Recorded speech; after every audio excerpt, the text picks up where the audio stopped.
پشاور میں جب میں ریمانڈ پر تھا 2.5 مہینے مسلسل میری تفتیش ہوتی رہی۔ اس دور میں ایک دوست وہاں تاریخ فرشتہ لے آیا، 2 جلدوں میں، بڑی موٹی موٹی 2 جلدوں میں، قریباً 2,500 صفحات پر مشتمل یہ کتاب ہے۔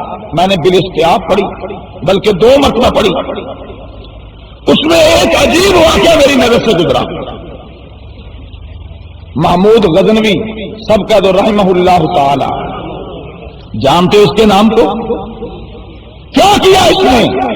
سومناتھ کا مندر توڑنے والا، ہندوستان کی سرزمین پر اسلام کا جھنڈا گاڑنے والا محمود غزنوی ایک دن اپنے وزیر ایاز سے کہنے لگا، ایاز میں دل کی بات بتلاتا ہوں، بات یہ ہے میری فتوحات دیکھ، میرا کارنامہ دیکھ، میرا کردار دیکھ، لیکن بات یہ ہے تو دنیا کہتی تو نہیں ہے، لیکن جب میں خود آئینے میں اپنا چہرہ دیکھتا ہوں، میرے چہرے کی بناوٹ، میرے چہرے کا بھدا پن، میرا یہ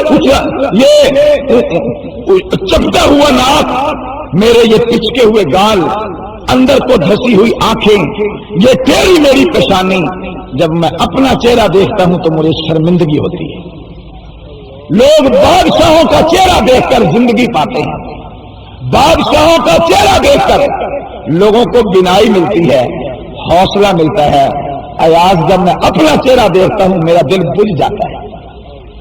کتنا بھدا چہرہ میرا، کوئی خوبصورت نہیں تھا، بڑا بھدا چہرہ تھا۔ ایاز نے ایک بڑی زبردست بات کہی، اس نے کہا سلطان محمود کیوں پریشان ہوتے ہیں؟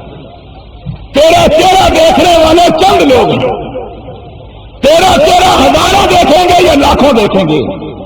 سلطان ایسا کردار پیدا کر، تیرا چہرہ تو مٹی میں چھپ جائے گا اور تیرا کردار دنیا دیکھے گی، سلام کرو۔ آج محمود غزنوی کا چہرہ مٹی میں چھپ گیا ہے، محمود غزنوی کا کردار آسمان پہ آفتاب و مہتاب کی طرح چمک رہا ہے۔